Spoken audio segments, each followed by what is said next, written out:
Welcome back to the WatchTower Film Podcast, Yes, the film sir. review podcast on the Towercast Network.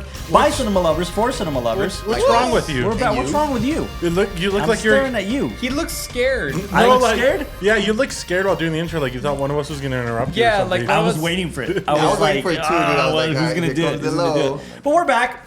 Welcome back. Yeah. Happy New Year. That's a technical. My You're bad. not in Wait, the who episode. yelled? I don't know. No man. one. Some homeless guy on the street. I That's, picked that up. What Are was you that? gonna wave at least? You can like go to Austin and like wave. Dude, who are you talking to? There's nobody no there. one. I'm talking to no one apparently. That's just hair on air, dude. Just, Hair on air? yeah, just floating, dude. Dude, that'd be a great band name. Are we Hair still on air. hungover Hair from on New Year's? air. was the band we saw in Vegas, Spandex Nation. Oh, yes. Span- That was a Spandex real Nation? band we saw in Vegas. You remember? Spandex? Nation? Oh, you were On fucked Fremont. up. Oh, yeah, you were just worried about a I wheelchair. remember the about the first wish. part. I remember the first One of my favorite bands in high school was Power Bottom. It was a queer punk band. Welcome back. That to explains the this documentary that we're covering. No, it doesn't. Before we introduce the documentary and before we introduce my fellow co-hosts, I want to encourage everybody to please subscribe to the podcast. Yes. Whether you're watching this on Subscribe. YouTube, Spotify. I heard somebody tell me, which I was like, you're wrong. They were like, you're not on Apple Podcasts. We are on Apple Podcasts. Yeah. We're All of on them. Google Podcasts. We're everywhere. I Just had- subscribe. My Are we on buddies. Pandora? We sure are through, what are they called? Pandora Plus. iHeartRadio now. iHeartRadio. No, the other one. The one that got turned into Pandora. Or basically that Pandora. Oh, Castbox or Stitcher or one of those? Stitcher. Stitcher no, got Castbox got. Pandora's no, number? Stitcher. Stitcher got like absorbed by Pandora. Oh man. So we are on Pandora. Yeah, but I also had one of my friends tell me like, "Oh man, you guys are great, but like I wish you were on Spotify." We are on Spotify. We're on Spotify. Absolutely. The videos on All over Spotify. us. We're You'll on find us. YouTube. Yeah, most Spotify. of our listeners are from Spotify. Actually. Yeah. I use Podcast Republic. Podcast Republic. Yeah, I mean we're everywhere. So Yeah, please yeah. subscribe to the podcast. Leave a Like comment. us on Facebook. Follow us on Instagram at TowerProd. Yes. And you'll get all the updates and all the shorts and all the kind of snippets of the upcoming Also, episodes. like as individuals, we've all been posting the reels, which are super fun. yeah, reels are great. Yeah. Good job, yeah. Austin. Save to Thank you. you, Austin. Good. Woo! Awesome. Clutch. Did you notice I put Keanu and Scorsese on the side Yeah, by that's side? great. Yeah, no, I really appreciate it. And Jesse. Shout out to Jesse. Jesse, if you're watching this. Jesse Fee. Friday. Did he get a new job? He sort of, yeah. He got a kind of a promotion. He moved up to the morning show of where he used to work, or where he works at UBCN. So, Not them. shout out to Jesse, Yeah, man. Coming up. killing it. Yeah. I think Do he's you going to wanna be redo the on bandage? screen talent. Huh? Do you want to redo the band? Nah. Okay. Yeah, I We can guess. do that. For, Do you want to do that? no, I'm fine. For anybody who cares, I like. Your mom cares, and your mom watches the show. My mom looks at the highlights, which I found out the other day, and thanks, Aw. Mom, for watching the highlights. Appreciate Whenever you see them. It's okay. My dad only watches the videos on Instagram. Really? Yeah. Yeah, because they're like, oh no, I had a friend at Starbucks. Shout out to them. They were telling me that they watch all the highlights. They were like, I consistently watch the Tower Tower. The Tower Pad? Yeah, the Tower, Tower Pad. Pad. Hey, I like that. Tower podcast. That's the Tower After Dark. The Tower Yeah, Pad. the Welcome Tower back to Pad. the Tower Pad. Oh man, Tower After Dark needs With to like a happen. fog machine going on, neon No, lights. but they are giving recommendations for movies we should do. Their recommendations were to do Blade Runner, the original one. Right. And if anybody has recommendations, please send them our way. We genuinely Yeah. want to do It more doesn't take recommendations. much. Just Yeah, comment. absolutely. We have a couple of months coming up where they're like free picks, so we're not really theming them towards anything. So it'll work Yeah. out perfectly. Yeah. Yeah, No, like not the I Serbian think film. after Not the Serbian film Weird Ghost that's just yelling shit I in know, the right? studio.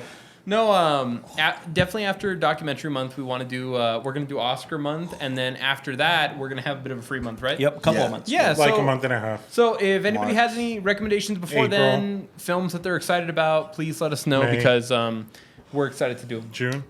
And without further ado, let me July. introduce my fellow co-host, Mr. Michael Lalo.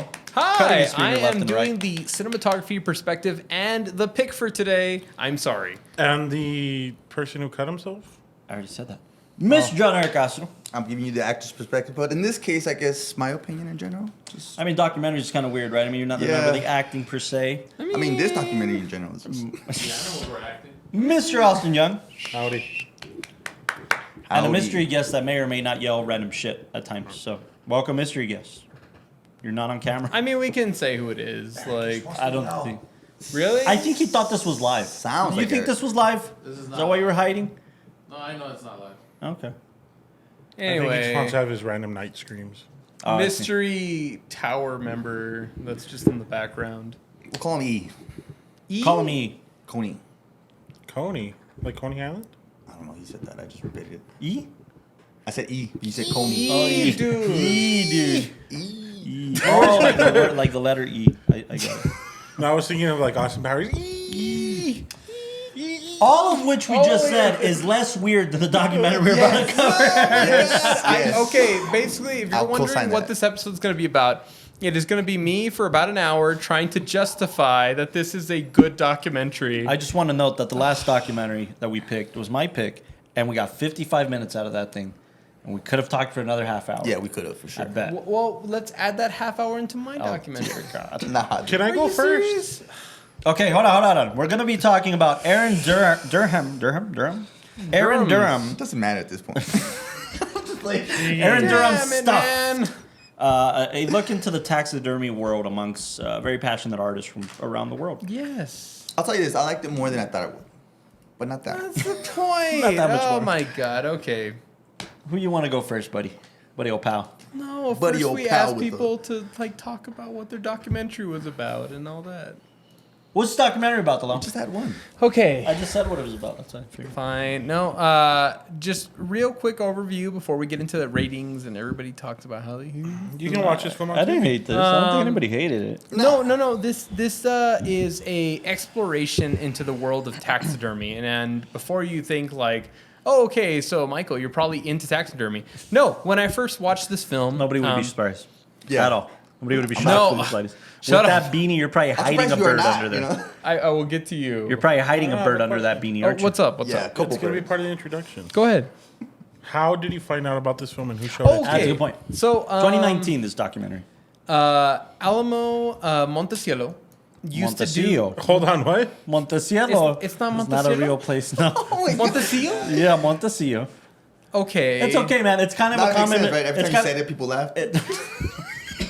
just like this doc. I'm so sorry. I'm playing it. I'm playing it. Yeah. Castro, give him a hug. Yeah, Give my him a bad, my hug. bad. Give my- Timestamp that. Cut it out. The reason I say it's a kind of common misconception is because in U.S. history, Yeah. Monticello is a very famous kind of piece of land owned by Thomas Jefferson. That was where he had his slaves and property, and it's a museum now.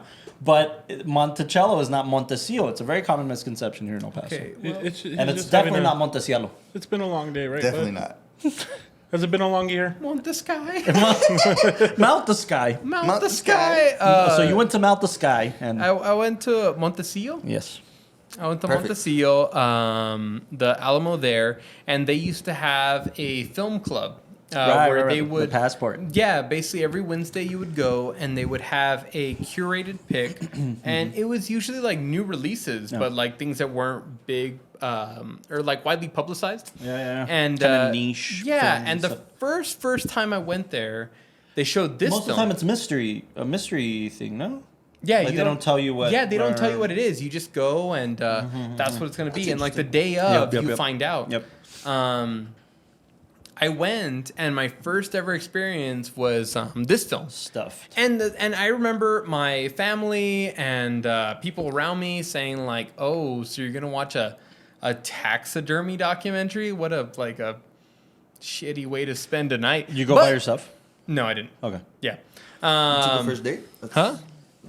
No, I went with a former person who was with me, but I went with an ex. But when I went, like it was this interesting experience of not only watching the film, but afterwards having a discussion. So like, if anybody near you does any type of film club, I highly recommend going Yeah. because We were wondering if Alamo That's still cool, did yeah. it. I don't Yeah, know that I- I've seen it I around. gotta Definitely not check. on the east one. I don't know about Montecillo. No, I gotta check. But if anybody around you does any type of film club, definitely go because Wait, I think they still do like once a month. They do mystery film. really, Yeah. Yeah, so maybe I've seen that's it listed. That's the one, yeah. But I've Maybe never it's- seen it listed as like Alamo Club or That's whatever. what's It's great like, about Alamo. They do Yeah. movie parties. They do specific screenings, Yeah. Q&A screenings, mystery screenings. It's great. Alamo's no, the best. yeah, no, I definitely recommend Cinemark it. sucks, mystery guest. It sucks. It sucks hard. Okay? Are we sponsored? Sucks. Cinemark. Cinépolis, perro. Cinepolis. No, but I definitely recommend that if you have any type of movie club near you or any type of group you can go to weekly, talking about a film brings it to life so much more than just watching it. Well, while we're on the topic, Yeah. I was going to promote it at the end of the episode, but I do want to promote more kind of programs like that. Yeah. Keep an eye out for two things in El Paso that I think are really great. I mean, definitely this is cool, the yeah. movie club, but Cinema Studios is a great kind of small theater experience for independent filmmakers. Like if you want your film showcased, Yeah. you get half of the box office, which is great. And a lot of Yeah. times it's 20, 30 people going to these screenings, $5 a pop. Yeah. You get half of that box office, and it's a pretty great kind of thing. And they'll screen the kind of the weirdest of the weird all the way to like the good of the good, like with indie films. So Yeah. check them out. Cinema Studios is really good. If I'm not mistaken, now it's being curated by Selena. I think she's Maman, doing it, right? but I don't know if that's changed up. But Yeah. definitely keep Follow them on Instagram. Yeah, and follow stuff. them on Instagram. Selena Lizard and Chingaderas with an X, yeah. XIN, whatever. Yeah. Isn't there another one with that Grizz bear?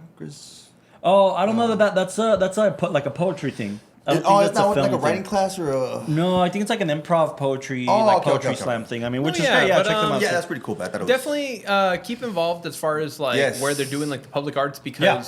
I mean one thing I've appreciated about the podcast is the fact that like after watching any of these films we can talk about it and, Yeah, and yeah. a lot of times It's- you really don't know how to form your opinion. I mean like especially like we're gonna talk about more of this one Yeah, This one's taxidermy wonderful. but Yeah. But what's frustrating about it is not being like seeing it like right now we're kind of knocking through our Oscar Yeah. picks. I've seen most of them and I can't talk to them about it because they haven't seen them yet, and it's frustrating. The enjoyment comes from being able to talk to your friends about. Yeah. yes you know? no absolutely. Absolutely. It's frustrating. Thank you Beerfest for giving us that line. Hey, I talked to Broken Lizard today. You talked about Whoa, I know that name. We'll get there. Oh, well, did you see that? I'm up. Yeah, Tacoma it's, F- Jessica was on. Tacoma FT is now on FT. Netflix. And Really? fellow actors who we worked with, Jessica was on. That's on the amazing. episode. That's awesome. Okay. Yeah, a couple people from El Yeah, Paso have been on there's to come. I couple. know Jenny I think was on an Jenny's episode. one of them, yeah. Jenny Robbins, I know Robbins was on an she's episode. promoting. Yeah. Anyways. No, but just to say that, like, I remember going to the film club, and again, it was one of those like crapshoot, just like, oh, well, Try it out. it's like, we're gonna watch something we haven't seen before. But the reason I wanted to bring it to the podcast, and the reason I wanted to bring it to Documentary Month, is because I, like everybody, had this perception of taxidermy that was like, oh yay, a bunch Weird. of it's weird. Like a bunch of people go out hunting and then they kill an animal and they're like, hey, it'd be awesome if we just like Stuffed it. put a bunch of shit in it and then like afterwards it turned into an animal and we just like hang it on our mantle. And like I had that perception, but then I remember walking away from this documentary and talking to people from the film club and realizing, wow, I didn't realize that there was, first of all, care in the animal. Like, I mean, that's a big thing. Like everybody who looks at like taxidermy looks at it like, oh, these people just like shoot and kill animals and then Right. hang them in their house. Yeah.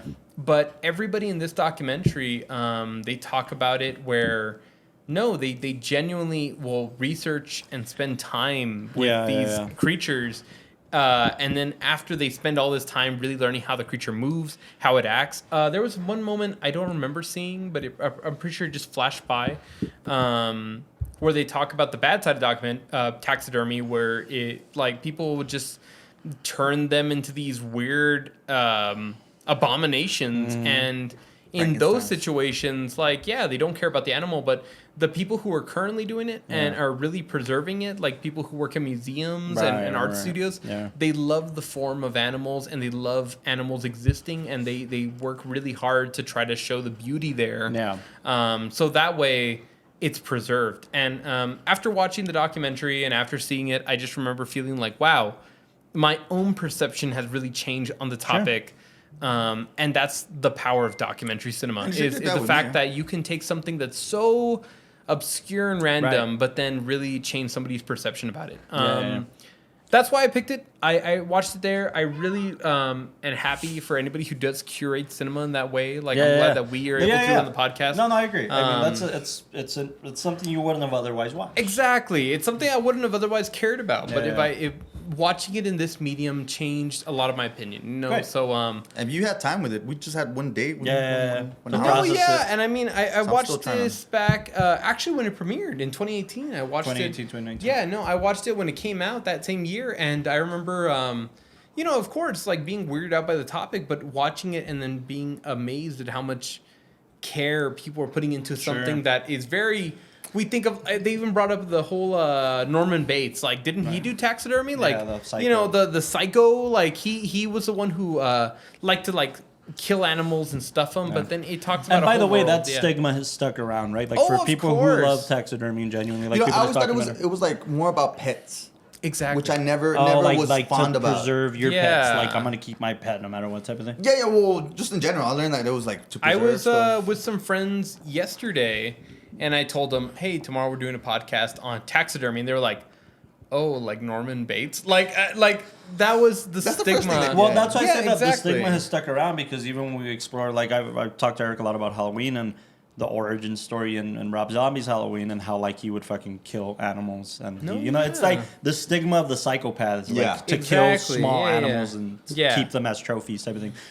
Before we get into our ratings though, I do want to touch on the kind of the curation thing. The other thing I wanted to mention to the world, check out the Film Salon. It's a monthly film series at Alamo Draft House every first Saturday of the month. Come on, guys. Come on, people. Charles Horak, our good friend, basically curates a film for every month, and usually it's a series. So in this kind of first part of the year, it's about elections because it's election year. So like, it focuses on films from the 30s to the 50s about the elections, and then it's the 22nd anniversary of this film series. He's been doing it for 22 years. And on the anniversary in May, he's going to do a surprise film that nobody knows what it's going to be Really? about and stuff like that. He usually screens them on 35 millimeter film. Yeah. So that doesn't happen anymore. Go check that Also, out. The Film Salon. A little addition: Aaron and George's Film Cafe. Yeah. is now coming back, but they're doing Saturdays, right? Yep, Saturdays. So they'll be screening films on Saturdays at Erin and George's Film Cafe every Saturday. We will be there. And we'll be there doing Saturday's the the podcast new live. day. Yeah, Saturday will be the new day. Yeah. But so stay tuned for all that. I just wanted to talk about that because curating cinema is yeah, I the, mean- the heart of this podcast. Would right? you say So it's a pretty giant deal that it's going to be on Saturdays? a pretty giant deal? Yeah, why- it'd almost be like Sábado Gigante. You could add the special effects. We're not gonna. Can do we? that. He looks like the Fuera guy. Can he like point you out? That way. Just say Fuera to him. Fuera. Huh? Okay. Well, Anyways, I see what you're saying, Delo, So- and it is a niche kind of market, but at the same time, okay. We'll talk about it more right Yeah. now. But let's go clockwise. So Austin, again, this is just as a film. Am I the only one that has to do this or this to know what clockwise is? yeah, me too. I have to put it on the wall. You gotta. We're just rating it as a film. Why do you look so sad, buddy? It's okay. No, It'll be all right. look, this Because is no, genuinely, this is why I wanted to go first because I think I can put you a little bit at ease. Okay. So as a film, how would you rate it? At ease. That is soldier. Okay, so going into this film, I always had the weird. You got something on your Yeah, you phone? got like a. Seriously, no, seriously. I like focus. it there. He's my friend. There. Go ahead, Austin. It's like a butterfly poop. Genuine question: when are you gonna get a new beanie? I was starting to look raggedy. That is a new beanie, dude. It's a little I'm bit gonna bigger, get- don't you see? My friend DJ made this, Aw. and she knits everything by hand. Oh, cool. And I know she's going to try to open up a shop later on. Oh, she great. sells like handmade stuff. So I'll Dude. give a shout out to DJ. We're definitely happy to promote her business, but I want you to know you don't need to wear a beanie, buddy. You don't have to. Yeah, dude. We like you the way you are. Honestly, I'm You gonna get you a, should have like a beanie every month, like a beanie of the month. Oh Kind my of thing. god! I'm gonna try to get a haircut on Friday. Why are But you you're still look at wearing me? the beanie, right? You think I care about haircuts? I like you the way you are. Look at you. You're the one who would care the most. You have a barber. I remember bringing up like my cosmetology friend. You were just like, nah, I got my guy. Yeah, dude, I Yeah. got a barber Yeah, too. we got a barber. Yeah, screw that. You don't go to a You're barber? man, right? Well, he doesn't. I've never. What been would to he a barber. barb? He doesn't get fades. What would he earn? What do you earn? You know, it's funny because Meg, like her sister graduated in cosmetology, and she's like, "I can get you a fade, bro." And I'm like, I don't know how to feel about that. Like, I don't know if I'm ready. I don't know how to fade. Dude, leave it like this how it is, I'm and not- then just get the fade. No, Just I get the feel fade. like Yeah, if I Try it get the out. fade, I'll look like an Edgar, and then I'm No, like, you No, won't. but Just with the try it same out. with the same on the top. No, she knows what she's doing. I would see. I would Yeah. think she's Yeah, fade out, give you a new stylish haircut. no, I Oh, don't no, Just I'm try getting it pretty out. damn close to it. Try it out. try it out. Just yeah. the fade Try on it one out. side, bro. All right. Okay. Do you want to hear my rating first or my explanation first? Rating. Rating first and then explanation. Always rating first. You never go ass to mouth. But by the way, it's Never. not like this is like my favorite film of all time. This No, is no, just no, like no. a documentary. Like, I know. okay, A solid 9. Wow. A Yeah. solid 9? Yes. That's what you said? A 9. The one we just Yes. watched. Yes. And he Okay. gave side by side an 8. I'll have, a 7 actually. Oh, dude, you rank. yeah, Alright. okay. I do think this film was put together a lot better than Side by Side. Again, dear God. I think no. Shots thrown. I do think that we are very biased against a documentary like Side by Side because it's talking about a topic that we know a lot about and we have a lot of interest in ourselves. Damn. So you do have to look at it a bit of an unbiased way. With this one, I came in with a lot of questions, and in a good way, I think I left with twice as many questions. Okay. Because I came in with like same thing. I always think I never thought about taxidermy in art form, even though I think this is the weirdest thing ever. I still think it's fucking weird. yeah, Like I was probably not grossed out, but just uncomfortable most of the film. yeah. But the journey that it takes you through on what these people go through and their side of the story on it really makes you think like there's actually people that enjoy this and it's not just some way to like have a memory. Yeah, So it's so that's why I give it a 9. It I really appreciate that. I feel like that's what I was really looking for with this documentary. That Yeah. like, again, everybody that I've talked to, our perspective on taxidermy of all things is so obscured and so niche that it's kind of like, how do you really get into it? And then if you look at the construction of this documentary, I mean, we talked about like Side by Side. And how if you've never been interested in this topic, it is kind of like a harsh, like, I hope you have some background knowledge because it's really going to take you into like the depth and the world I'll have and to. the passion. I'll have to disagree. You can disagree during your rating. Shit, I gotta raise my hand now. Yeah. All right, I gotta raise my hand. No, Okay. because we're talking about his point. Yeah.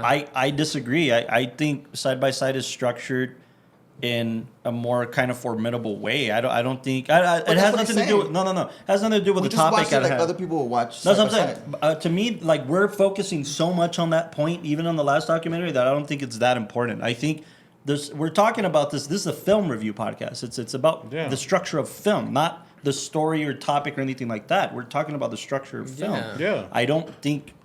I think Side by Side was structured way better. I mean, even from the opening of the iris to the closing of the iris and everything in between. I mean, the structure of the story for me is way better than this. It's okay to have. It's okay to have an opinion. Yeah, I don't think this documentary kinda was agree with him, structured. yeah. I don't Okay, think this this one documentary was seemed like structured a as college yeah, documentary. yeah. So call yeah. it. No, I'm not trying to. It's good. It's a good. It's a good one. It's just not What's your compared to Side by rating? Side. What's your rating? My rating is like around 7.5. Okay. I learned a little bit of, it did what it was supposed to do. I learned about what it was. It's just, I still find it weird because I always thought it was pets. And to me, I was like, I don't want, Yeah.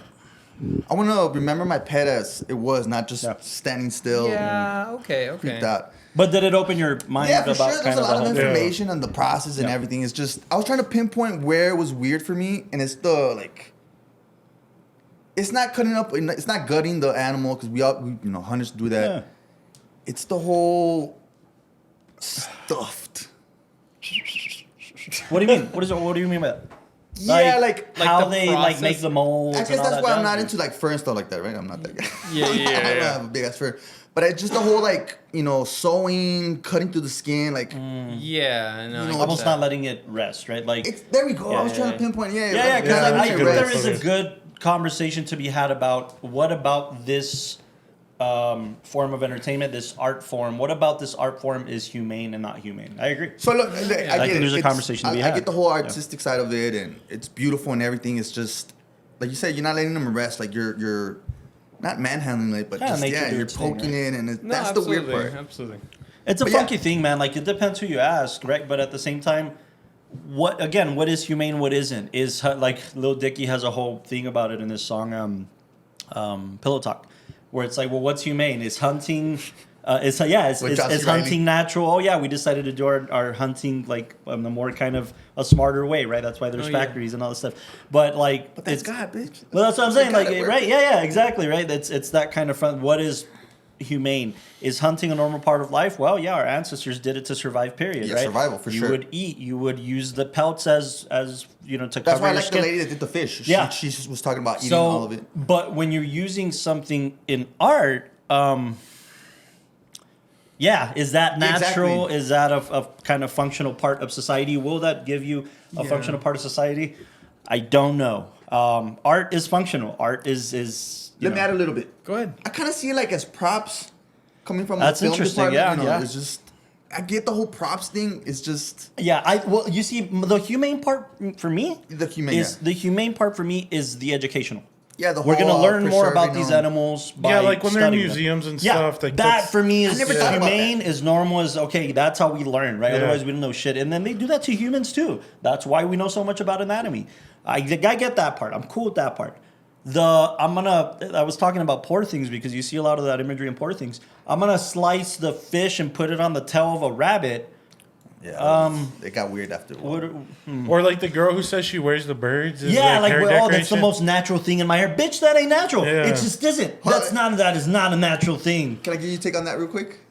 My take on that? The bird. On the bird and the hair. That's thing. the thing. It's a dead animal on No, your head. but what she was referring to is Well, like the so is a Victorian mink, era. right? Yeah, Or like exactly. that's no, the she, thing. Right? she was referring to like the That's- Victorian era and Right, how the feathers and the- animals. that is A true. lot of the form and the color of animals influenced a lot of what fashion was, Right, and right, right, right. high fashion and high Oh, society yeah, and sure, all that sure, kind sure. of stuff. So when she was adopting some of those aspects of like fashion history. She says, like, you know, like Yeah.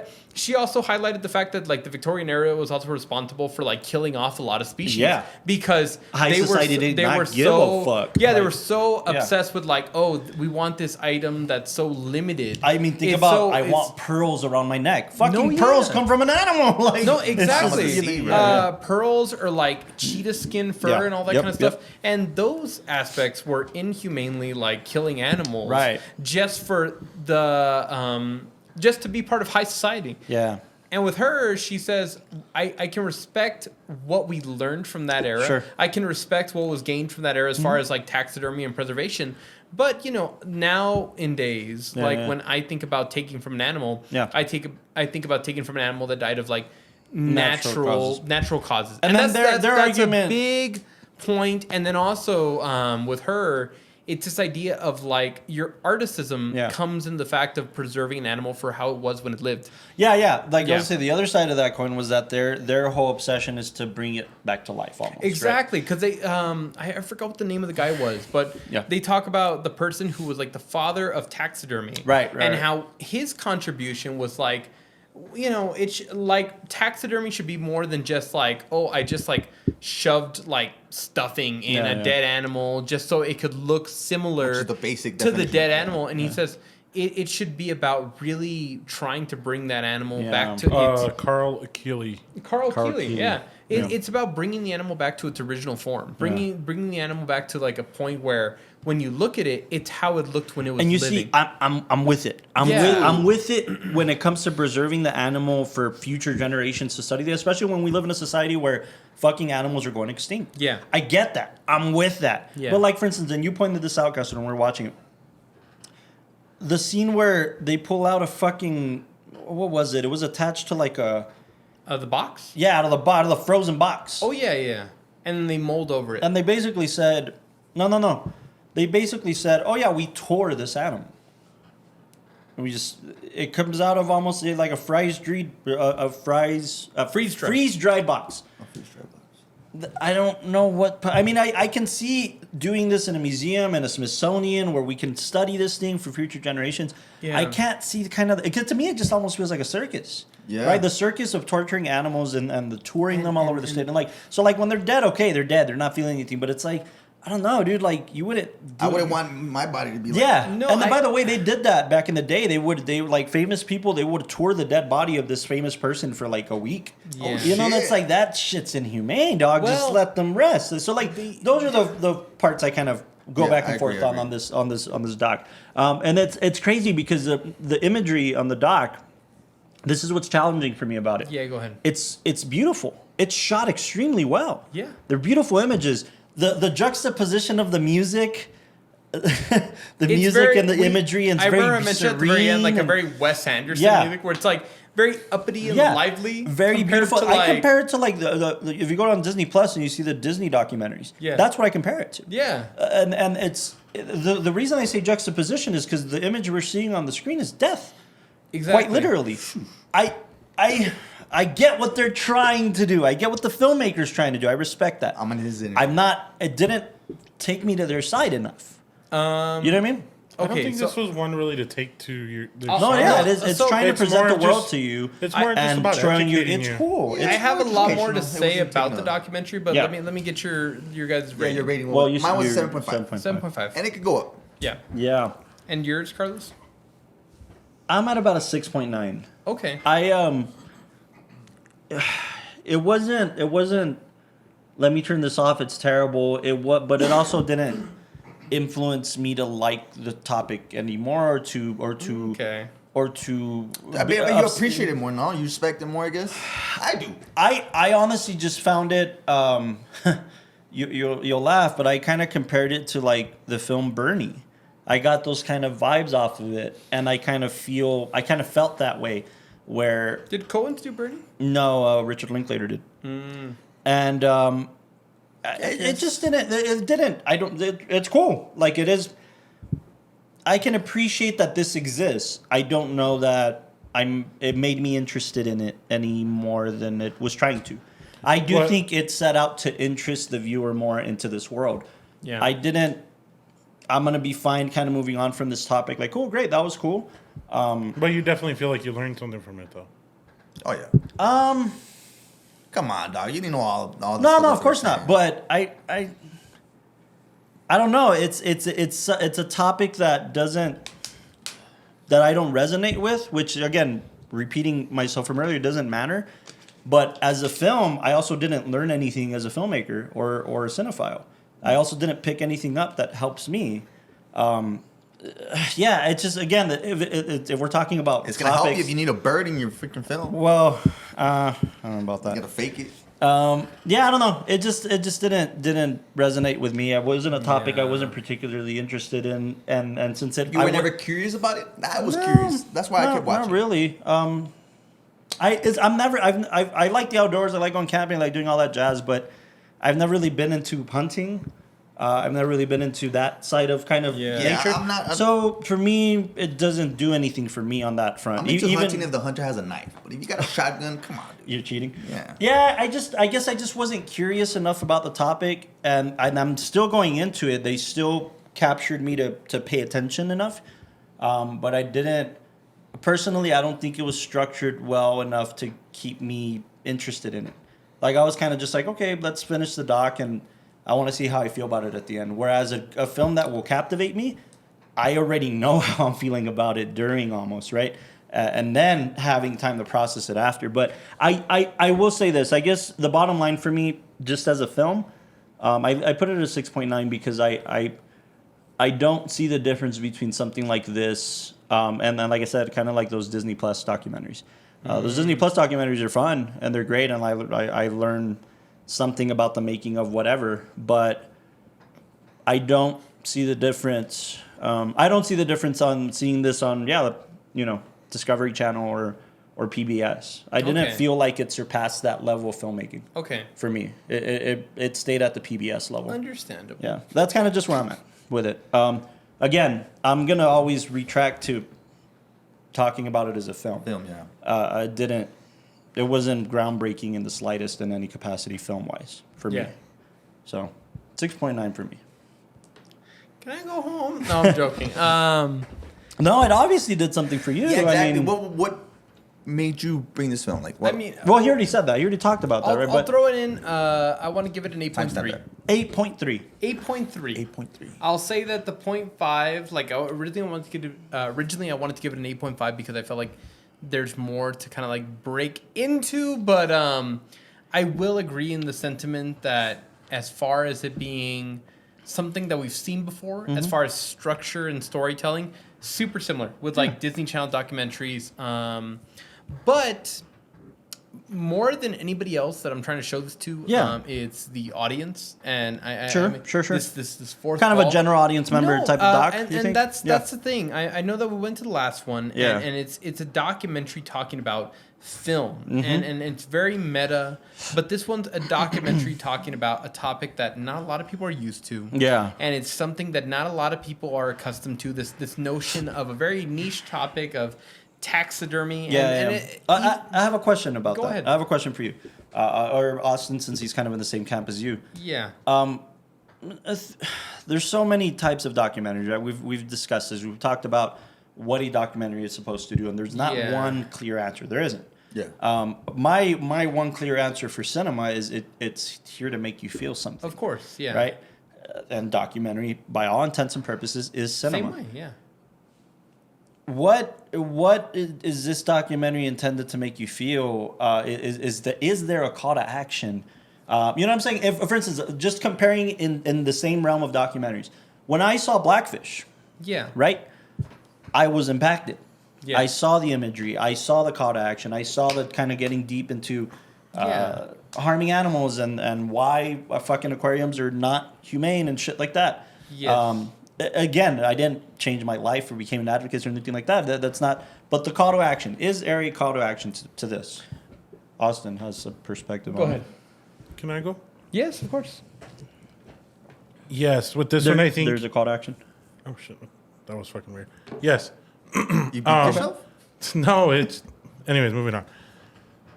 The moment you can get past the weirdness of the taxidermy stuff, which I had to do a lot of, I found it very weird. Yeah. I think the call to action is to help people understand that this is an art form.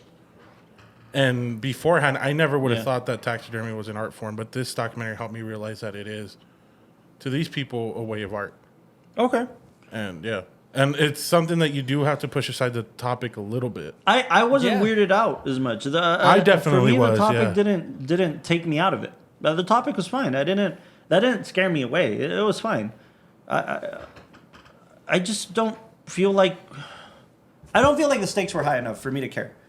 I think that's where it's at. I think, if we're talking about the stakes of art, or specifically this type of art, they were fine in their own kind of niche little world. They weren't trying to draw more people in per se. It's more I don't educational to let people know, like, hey, we're here. Yeah. I know it's a very extreme example, Uh-huh. but I want all of us to go back to Nazi cinema.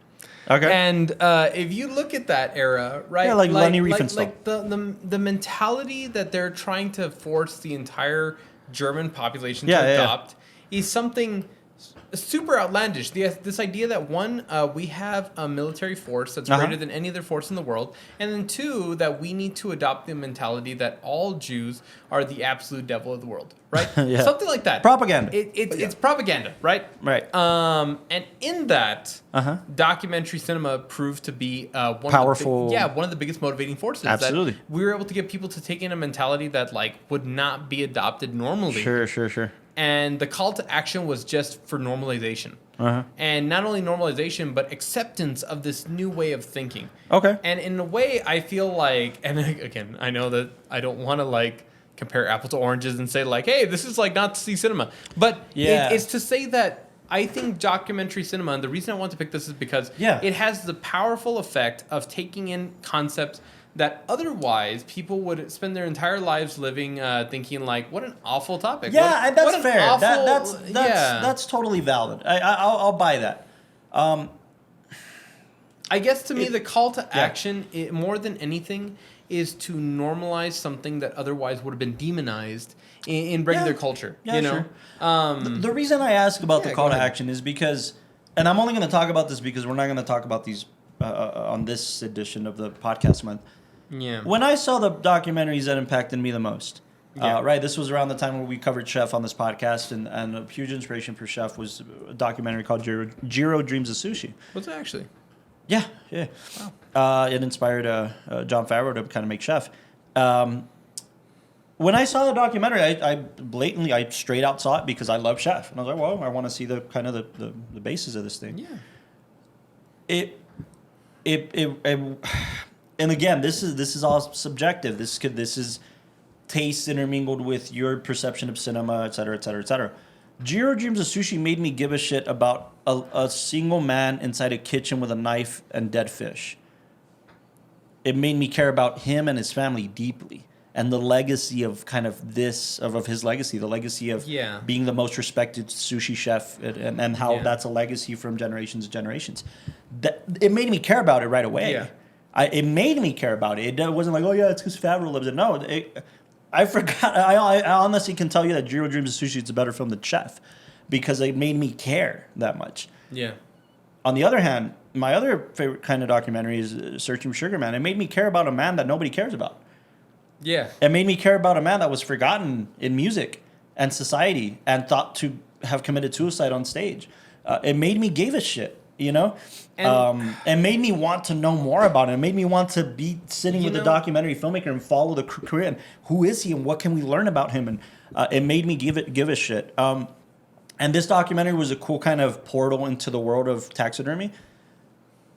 But it did, as an extreme example, it didn't make me want to go to their convention. It didn't make me care enough to seek out more of the topic. It didn't. And like me. I guess the argument I'll have there. It's subjective, right? It's taste. Yeah. The argument I'll have there is just the fact that like when I came into watching this film, right?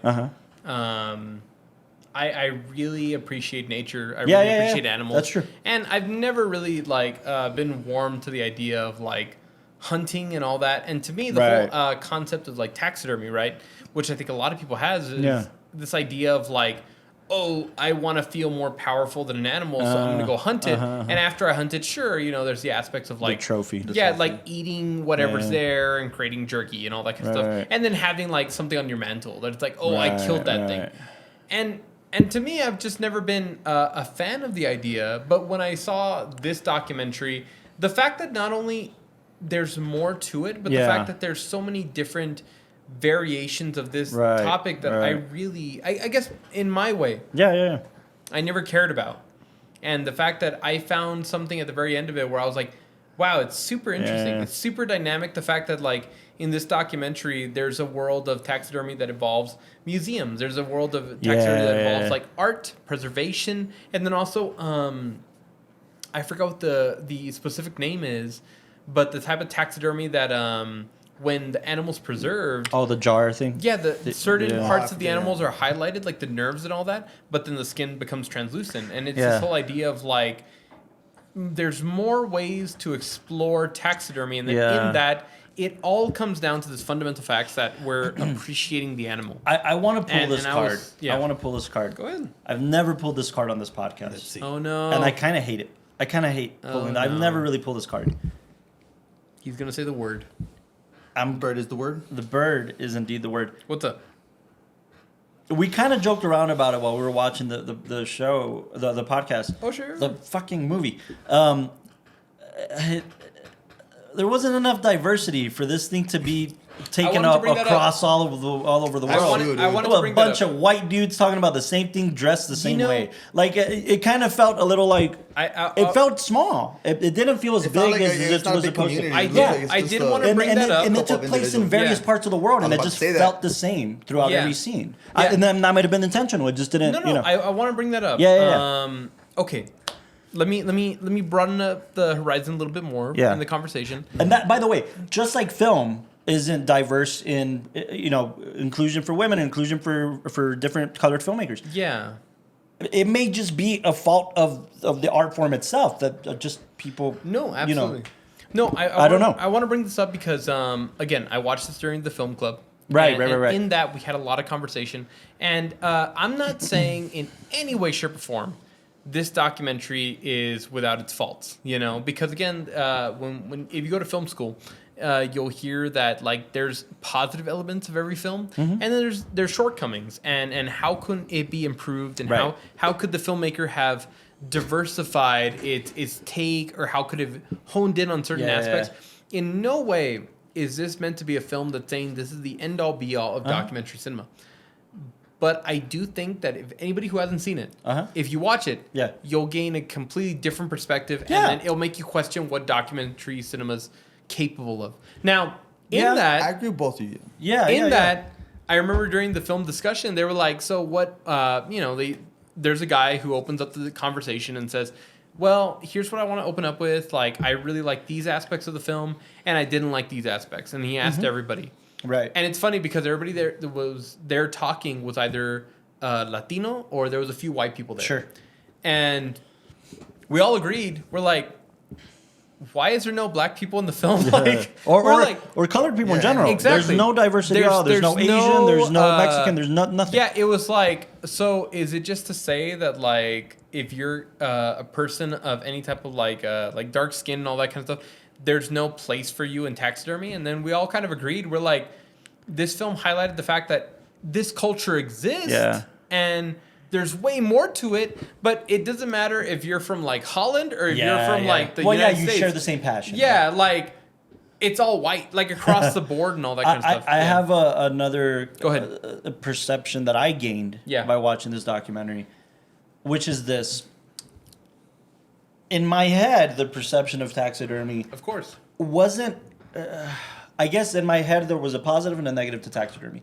The negative was naturally the hunters who just stick them on their mantles and that's whatever, right? That to me was kind of the negative. Yeah. And sure, some of the pet stuff and some of the weird shit, right? Okay, cool. Yeah. The positive, and this is just my naivete. This is just me being naive, right? This is what this documentary is hoping to do, right?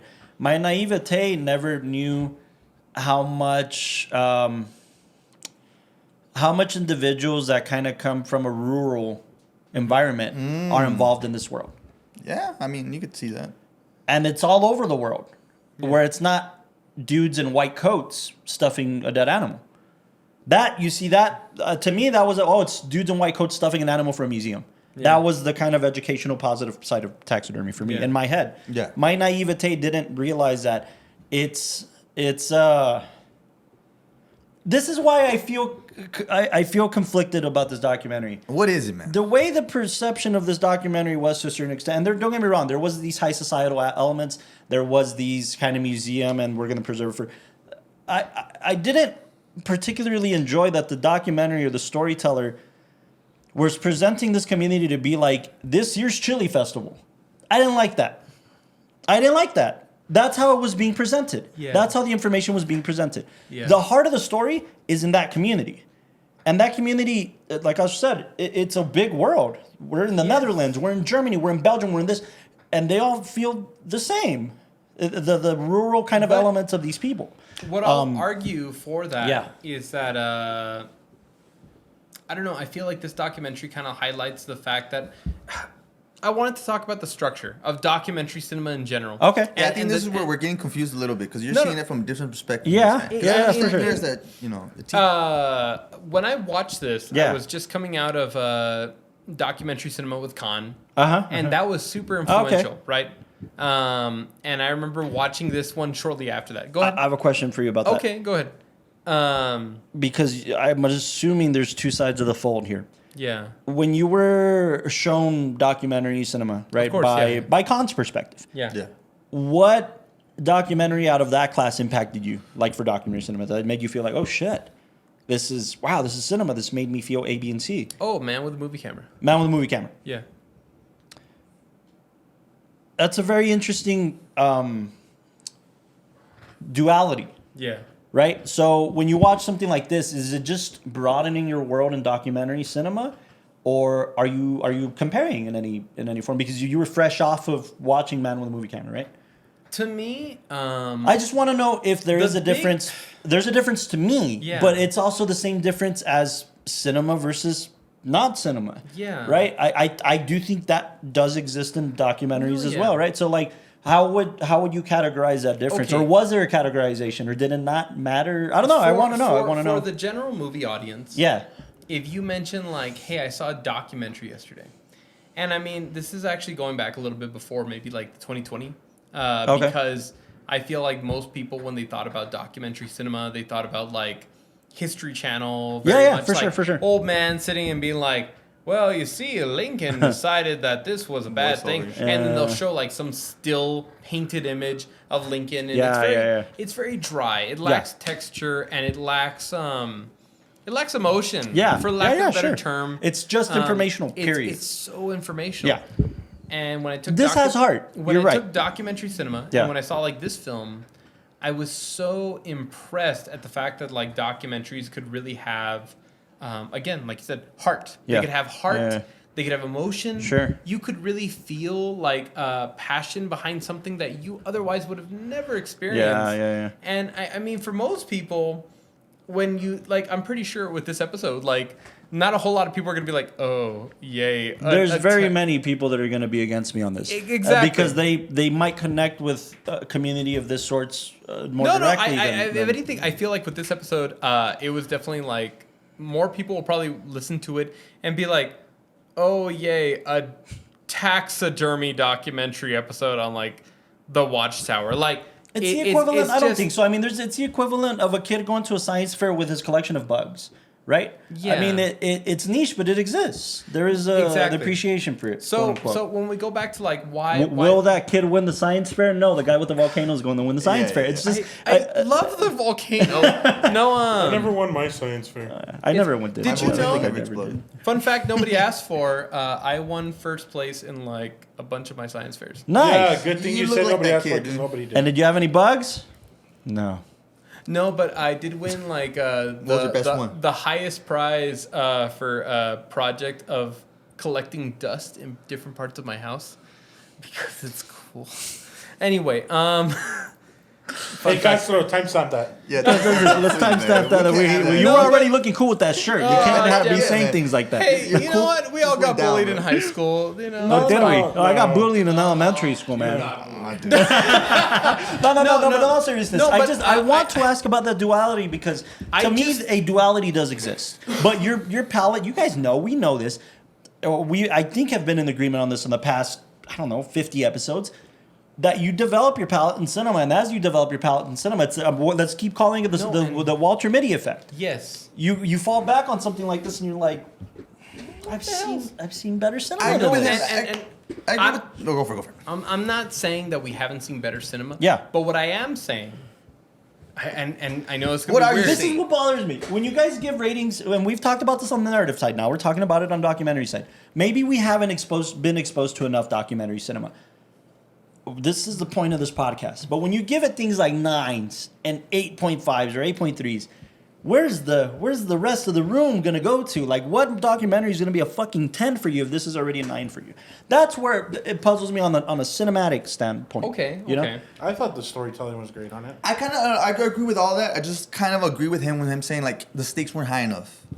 You know what I'm saying? It was just kind of like where they just like you said they're just educating the people that this is a community and stuff like that. I All- think I And that agree was with the him there. point. That I'll was agree. great. What I don't understand is you're Yeah. saying the structure. Like, how could they structured it better? How could No, they? no, have- I will I agree. think document. It's like we talked about in the last episode, the art of spin, right? I think where you place these images, how you use voiceover, how you use. Let me give you an example. It bothered me, and I know it's so minimal and it's so minuscule, No, but go ahead.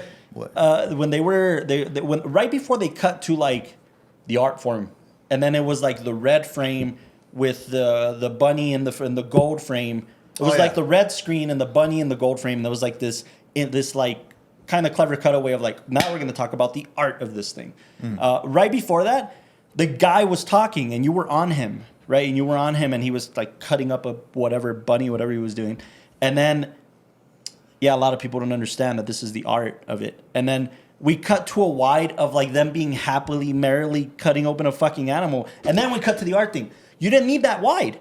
You could have the juxtaposition of images, the movement of images. That's what I'm talking Yeah. about. If images were placed in a different way, Yeah. the imagery was beautiful. The cinematography was beautiful. If you would have manipulated these images in a different way, the stakes could have been higher. You didn't need to shoot extra footage. But in what form? It was the mood that this thing made you feel. This thing made you feel fluttery and happy inside because of this community and this art form. But the stakes weren't. You know what I'm saying? Yeah. The manipulation of images. That's what storytelling is in cinema, right? They could have manipulated these images to raise the stakes.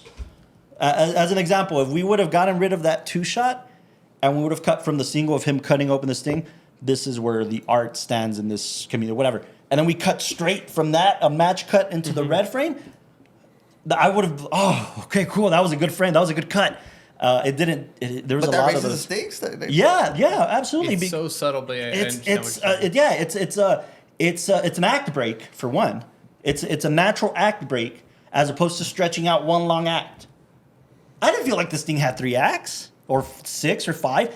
I think it had one long act. Whereas if you would have manipulated the images a little better, and again, these are my tastes. This is what I would have done. This means nothing. Oddly enough, I do remember, and I felt like we missed it, but they did talk about the negative side of taxidermy, where they talked about the fact that, like, back in the day, maybe it was when they talked about, like, where it came from. Taxidermy had this very weird kind of circus element to it. And they said that with that, there was a lot of negative attributes. The fact that like taxidermy came from like hunting and people just stuffing animals to have like a big prize kind of thing. And you're absolutely right. Yeah. Here's the issue with that portion of the documentary. It wasn't important enough. Yeah. We all forgot about it, or we missed it while we were chattering for 30 seconds. Mm-hmm. If that element. If there was a duality of like, there's this beautiful community and there's a dark side to this shit, the stakes would have been way higher. Yeah, they did. They touched on it, probably not as heavy. And that again, and you know what that was probably their intention. We don't want this to be this dark thing. Exactly. Cool. I think that the intention was that people naturally they're coming at this as a general audience. Yeah.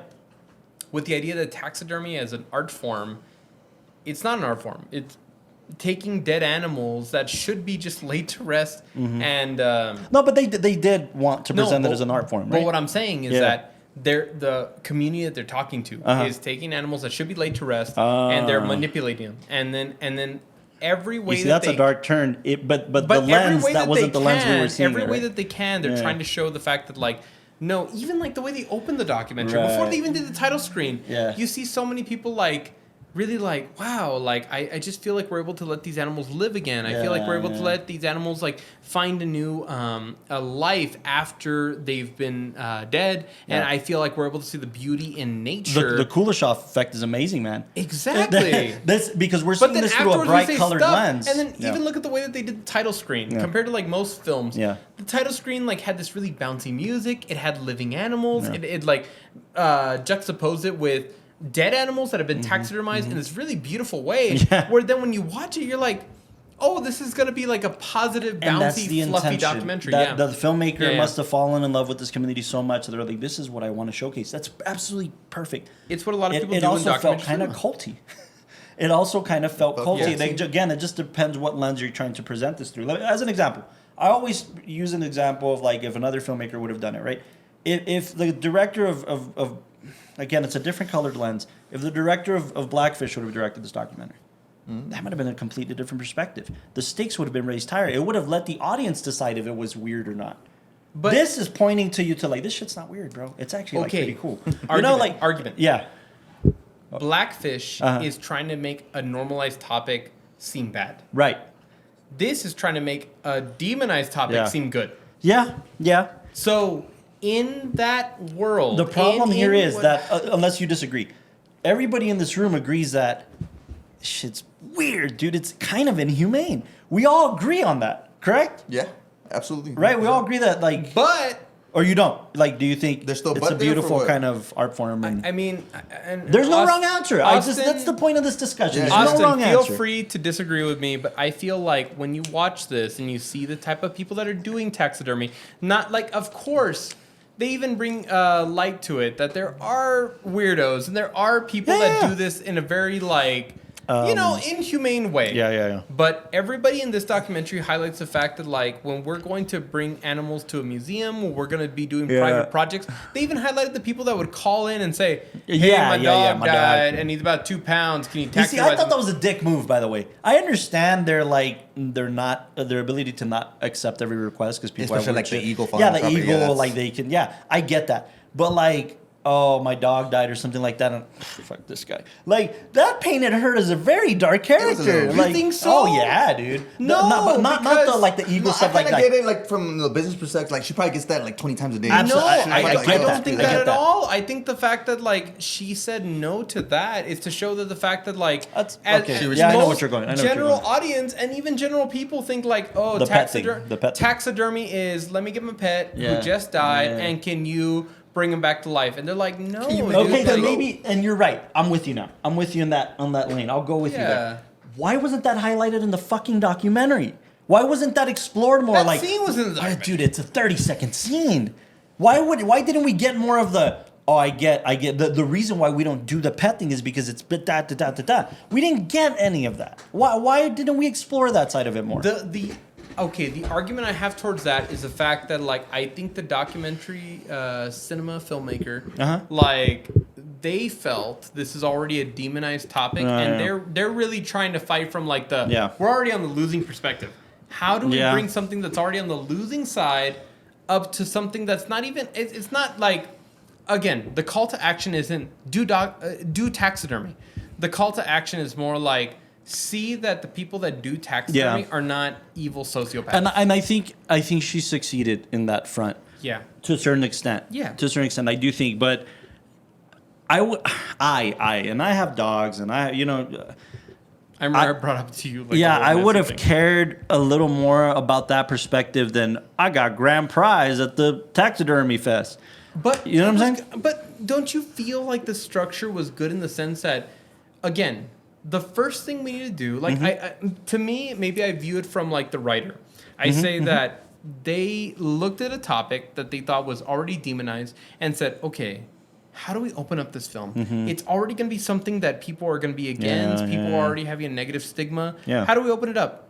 Let's show the fact that there's people that are not only passionate, but love animals. That loving animals is the core of this film. And then after that, let's highlight the people that are going to express the culture. Here's the issue. Yeah. I want a filmmaker, and this is just me wanting to take more risks or wanting a filmmaker to take more risks. Yeah. If you're going to take me there, lean into one side of the skid or the other.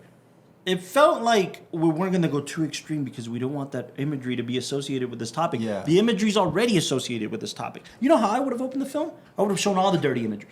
I would have opened the film with like the negative of the negative, what newspapers say about this, what people's. I would have gone to the street and interviewed 30 people and said, "What do you think about taxidermy?" That's fucking weird. It's this, it's that, and then change your perspective based off that and show you the other side of it. But you were, in my opinion, you were hiding. does that though?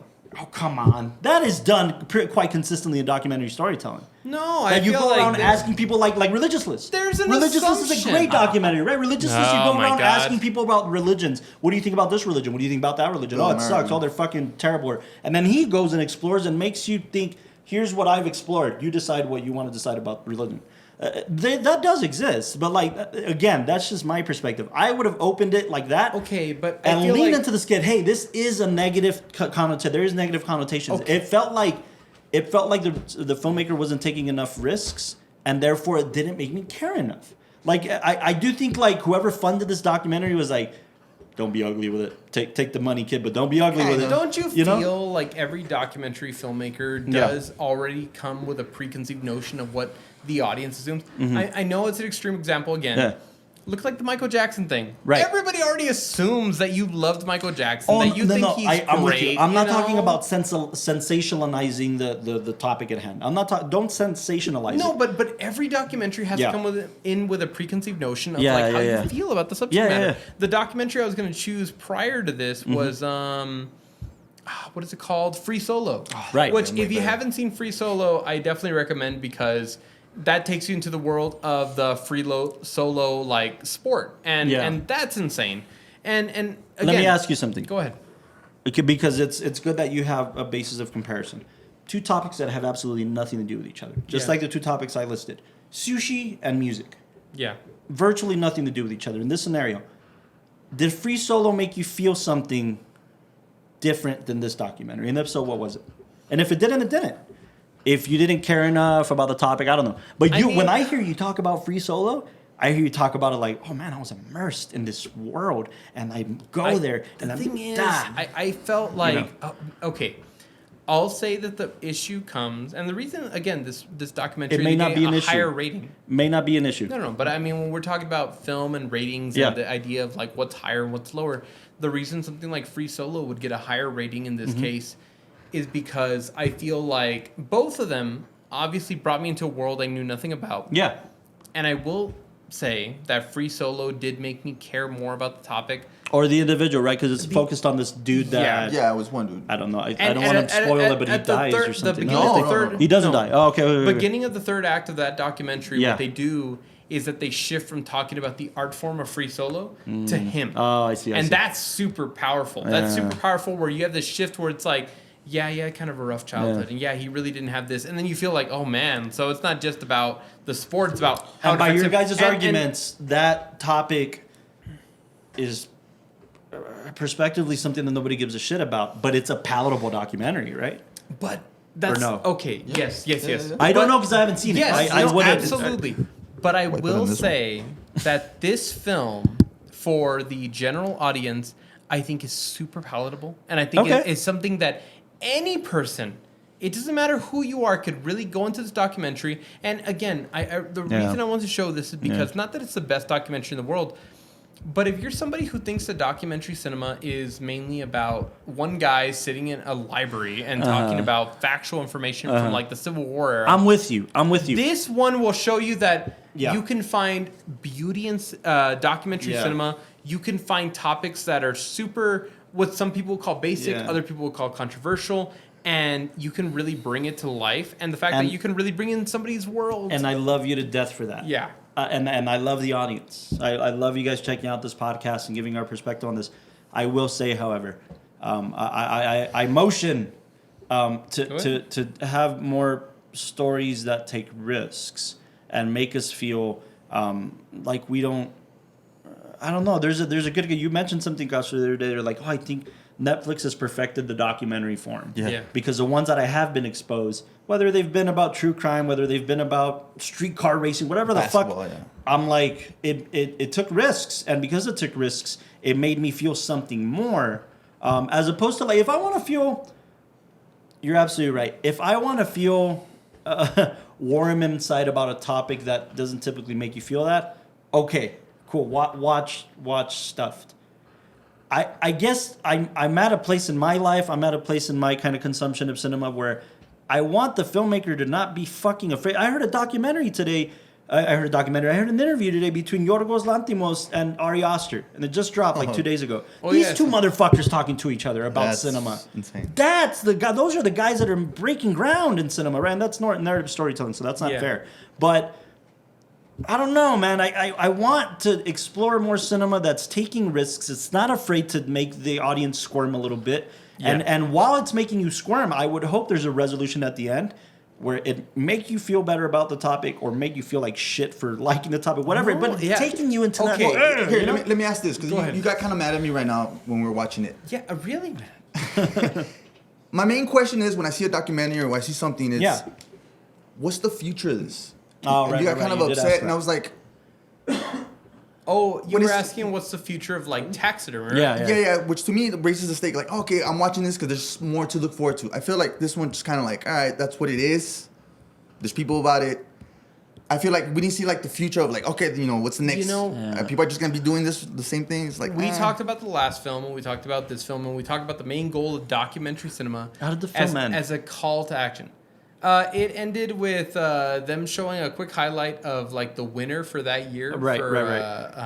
Like Taxidermy, which was zebra being born and like a infant. And then after that, it ended with the highlights of the interviews talking about what their final perspective on taxidermy was, being that it's the appreciation of animals, appreciation of nature. I think that just connects directly with your question on where do we go from here. That's why I kind of like lost. Yeah. What I feel the future is. And it doesn't Again, have to have one. I no, think no, the question isn't, is there a future? The question is, as an audience member, Yeah, where do we go personal. from here? Yeah, exactly. Where do we Yeah, go from exactly. here, right? I just feel that the future for this documentary and the future for Mm-hmm. the audience is that you can look at something that you found so disgusting, maybe in your own personal life, the idea of No, taking something I just didn't get. No, no. Yeah, I know what you're saying in general. yeah. In general, taking somebody who thought the idea of, again, taxidermy is just filthy. Like taking a dead animal that should be laid to rest or should be left alone and getting it, taking off all the guts and everything like that, and then just shoving things into it, and then it looks like an animal again. Something so kind of hideous and making you feel at the end like, you know what, I don't feel as bad about this topic that I never really cared about before, but now I can see like appreciation. Like Sure. at minimal, you came to see people who really appreciate the art form and then saw that there's more to it than just that's it. And I feel like when it comes to the future of taxidermy, they did touch a little bit upon the idea of like taxidermy is about creating awareness and preservation for endangered species. The big topic, which again, I'll agree with Carlos that maybe the spot that they put it in the documentary might have not been optimal. I mean, they put it early on. The whole bit about the Galapagos tortoise. And I know that that's like, it felt super small there. But what they talk about is the fact that this animal really is the last of its kind that was alive during our lifetime. And when it died, the first thing they wanted to do was taxidermize it because they felt like this is the last time any human will see a Galapagos tortoise. Like, and I know it sounds so simple, but it's like the fact that this thing has lived over 100 years, and when it died, like that's it. So they felt like if there's anything we can do more than just a picture to preserve what it was, like we want to do that. And then when they actually made it, the people who researched it, spent every day with it, trying to study it, trying to understand it, they came and shared their perspectives. So then at the very end, and when they showed them what the tortoise actually looked like after being taxidermized, they cried because they were just so amazed at the fact that they were able to bring something back to life that really that's it. It's such a dim piece of history. And even the artist was like, I spent time with him, and they told me when he was feeling exactly. Yeah. The personality, capturing the personality that he said. And I feel like it showed the facts that I know it's weird, but it showed the fact that like in this art form, they're doing something that's going to preserve history. Yeah, and I'm with you there. I'm all for that. And if you look at that as far as like what's the history of taxidermy, there's so many species right now that are endangered that are facing like permanent extinction. I'm with you. The problem is that wasn't the focus of this documentary. No, that's where I agreed with you. And saying that like as far as position and where did they put it and what was the call to action, I wish that they did focus in more on that. But I will say that it does highlight the fact that like this art form, the reason that also serves as like an archiving. We haven't finished in the taxidermy world is because animals that are still going extinct or animals that need to be brought to attention through taxidermy are being brought to attention. Through taxidermy are being brought to like the attention of the general public and to higher entities. Like I mean, it is a great thing. I agree with you there. The weird question I pose to science at that point is it too late? We're discovering more about these animals after you're waiting for them to die. Why aren't we? Oh, you know what I'm saying? Yeah, but I mean, they also talk about like things like the hummingbird species, Things things that the so many species. that in looking at those animals, right? They're so hard to capture in these still frames. Not to toot my own horn, but if you look at my first photo on Instagram, it's a hummingbird in flight. But in that, they talk about how difficult it is to capture something like that creature. Yeah, for sure. And that's why there's, I forgot what institute it is. They have the largest collection of hummingbirds because they feel like these they're super rare. There's so many different types, and like being able to capture them and preserve them for time to come. It's great. But I think they have them in a drawer is kind of like that is a little. Like, it's because they're in a queue. They're in a queue to be like explored. I see. That's why they were saying like we're constantly working on hummingbirds, like that whole facility. That's an ongoing And thing. it's an period, ongoing yeah. thing, Yeah, but that's it's fair. like they have a a garden. Okay, yeah. that's weird. And there's a whole ahead, complex thing that I'm sure they didn't even explain. That's weird, man, because the hummingbird that they showed us was a hummingbird from 1920s. Yeah. That they discovered in the 19, or that this specific bird was like over 100 years old or something, right? The fuck kind of cue is this if we're not at a bird that's 120 years old? Like we're but that's a question posed for science. They also their talked process, about right? the It has fact nothing that to do with like, the dog. well, they also talked about the fact that like animals like that. Yeah. I mean the art form itself. Yeah. It's not that it's in its infancy and it's they don't know all the techniques yet. Yeah. It's just the fact that like with these things, there is a fear of like there's very few of it, and it also is super hard to taxidermize. No, like don't they were get me saying, wrong. like they made a joke, and I love the joke. They say if you pull it too hard, it tears. And if you don't pull it While hard he enough, was it tears. sewing, If yeah. you look at it funny or have a bad thought, it'll tear. Yeah. And it's just this idea of like the art form Yeah. of like trying to preserve these hummingbirds so that way you can bring them back to life. Yeah. Is so difficult. Yeah, and that it's, very few people really know how to like do that. No, And that's fair. I mean, even a little bit of more perspective on like, is there a risk of individuals not wanting to go into this field? Is there so many experts in the world that can handle this? and then, that type of thing. Whether information I would have wanted to know. I mean, also, I'm not saying that this is without faults. Yeah. Like, this documentary did. I wish it had a little bit more cognizance about who it would highlight, in the sense that like I do think that initial guy, Like I was so in. that I was first so guy in. or that big guy, the one Yeah. that we all can think of right now. Yeah. If you notice, they were very cognizant about like, okay, we know exactly how he's gonna sound. Yeah. We know how he's gonna feel to the audience, and even though he plays such a big role, like this individual has Would been travel the around the world, world for sure, for preserving sure. things. But like we don't find that giraffes. out to the last scene. No. They did do it in his scene. Yeah? They showed pictures of like him next to like zebras, elephants, things like these large exotic animals. And but when they open up on his character, they do talk about like, okay, like I was homeschooled. And I like looking at dead animals. It's like a weird front. I Man. used to ride bad, around on my man. bike and look for He's roadkill. and definitely I'm looking for roadkill. no. He's one of those where like they have to wait until they open him into the film. Yeah, or is he Yeah. or is he the heart of this documentary in the sense of like your perspective of this whole industry is this guy before we introduce him? That's an interesting arc if you But, buy that. I don't know. I mean, it's For anybody who wants to go into documentary cinema. yeah. For let's say like if we're talking to the filmmaker who feels like I have a story that's close to me, family, friends, whatever niche they're in. It just shows the fact that you can take almost any topic. The topic of talking about stuffing dead animals. And if you phrase it the right way, it can be palatable.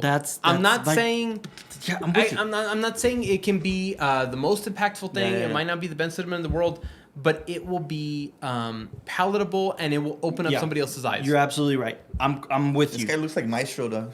You're absolutely right. And Did I they do swear, it right? I swear, I'm not gonna I say swear, it. yeah. Well, that's my point. That's the whole point of this podcast, Yeah. according to our knowledge on cinema. Yeah. This isn't the Welcome to the Palatable Cinema podcast. This is the film review podcast by cinema lovers for cinema lovers. So, like, it's not for me. I think we've been talking about palatable cinema for too long. I think we've been covering 3 or 4 episodes about what's palatable and how people are going to condition something or not. Oh, and, I could give a shit what palatable is anymore. I want something to make me feel something. So, like, even in documentary cinema, I've And- walked away that impacted. So I want more of that. The reason I will also, and I'll still stay up on it. The reason that I would still rate this higher than like let's say side by side, right, is because I feel like this took a topic that, if anything, is more controversial than the things by side, It's admirable. and it showed beauty. It showed. I personally think engaging storytelling, and I think structured. Trying so hard not to be an asshole. I know. No, it did engaging storytelling and showed a topic. You're a cinematographer, and this is why I'm going to say this, because you're a damn good cinematographer. You know as well as what's the term that people use? girth. No, if you polish a turd, it doesn't make it any less of a turd, right? Yeah. If you shoot these beautiful That's images, not the term, but yeah. or what, I don't know how it goes. You can polish a turd, but it's still a piece of shit. Yeah, that exactly that. I'm not saying this documentary is a piece of shit full on. I'm saying you can point something at something. You can point the camera at something and shoot it beautifully. I don't know that it. By the way, That's not enough. to your point. argument, Yeah. and to the cinematographers watching this podcast, I did watch this the second time around. This was the second time I've seen this documentary. I was so surprised at how many camera bumps there were in the B-roll. Oh shit! I was looking at it like genuinely, and I was like, did they really It's they 'cause couldn't have redone that shot? Castro made a good point, dude. If I was watching this documentary in Khan's class, I'd be like, damn, that's a pretty good documentary. Yeah. They kind of pulled something off. That's not good enough. Yeah, It's not good enough. there's a reason this It's doc didn't frustrating get for filmmakers like us who are trying to get budgets to tell a good story, and this thing's funded. It's not good enough. Yeah. No, there's a reason that 2018 we didn't hear this in the Oscar list. Well, yeah. We didn't hear about That- this in any type of major documentary list. That's the last thing I'm going to say about this doc. I'm going to point this It out. was and then if- nominated for a grand jury at South by Southwest. Really? Oh. Cool. I'm going to point this out. And then we can give our final ratings if you guys want, because I think we have been over an hour and a half at this point. Oh shit! Which is great. It's creating this discussion, Yeah. right? I'm going to use two points here. Two different... Can you let us know what Scorsese said about Two-parter? this documentary? He has no idea, and that's my point. No, that's what I was saying. If you go to IMDb, right, and they give a general rating, right, IMDb members. Mm-hmm. IMDb sits at a 6.9 out of 10 right now, and It's 100% on Rotten Tomatoes. I know, based on 12 reviews. Go to any other review. No. That's You- based on 1,000 hold on. reviews. You're You saying can't yours bring you compares to can't bring 12 up other people. you can't bring up IMDb ratings because I've tried it before and you're like, no, it's IMDb. So you can't do that. There's no other site rating this film. You can't do that. My Rotten point Tomatoes. was going to be with this that nobody knows about this fucking film. Nobody knows about this fucking film. Nobody's talking about it. On IMDb, there's 4 reviews. They were all by you, huh? Yeah. On Rotten One by Tomatoes, Tom. no, half of them are 8 out of 10, 10 out of 10. There's 4 reviews. They came from It says 176. On Maybe I'm Jonathan. looking at the wrong number, but on Rotten Tomatoes, there's 12. One of them is from the New York Times, and one of them is from the LA Times. And I want to read those. Whoa. I want to read those. Okay. I want to read those because this thing has 100% on Rotten Tomatoes. Okay, this is why fucking Rotten Tomatoes is so frustrating. These are top critics It of was the LA LA Times and the New York Times. I Okay? believe LA Times. I'm going to read both. The LA Times, a critic from the LA Times said, effectively blowing the dust off those natural history museum dioramas. Erin Derham's stuff takes a lively look at contemporary taxidermy in a documentary that is fascinating as it is freaky. This is the LA Times. There's a full review, but I'm just going to read that blurb. Okay. The New York Times says, the idea that taxidermy can be a form of archiving, a way of recording the poses of vanishing species resurfaces throughout the film. It's pointing out what we pointed out is good about this documentary. The points of focus that we wanted to focus on. That's all it's pointing out that's positive. It's not pointing out the beautiful community of the taxidermy. No, it's pointing out, the fucking archiving thing was pretty fucking cool. Oh, the putting it in museum shit and making it seem more lively than just museum. That's my point. If the storyteller would have taken that focus, this documentary probably would have been on Sundance. It probably would have had a conversation for the Oscars. Because it didn't, and I'm going to say this phrase again, it didn't know what it wanted to be. It didn't know what it wanted to be. That's where its shortcomings come from, that it didn't know what it wanted to be. And this is my worry about this. If Austin, whoever, wants to pull out a fucking article from 2019 where this was highly praised from South by Southwest, okay, cool. And then nobody talked about it after that. To That's be fair, my most point. stocks go through that, though. No. Docs that really impacted you, any cinema that really impacted you, you're going to be talking about for the next 10 years. Why are we still talking about Blackfish when it's from fucking 2010 or 2012? I've never even heard of it until But today. you were never caught heard up of in, but you Blackfish? were caught up in the craze of it all, weren't you? No. Everybody saw that Steve-O fucking got documentary. arrested. Well, yeah, because he Dude, jumped into the thing. genuinely, No, I no, don't he even went know what up and Blackfish he- is. Yeah, I really don't. Fine.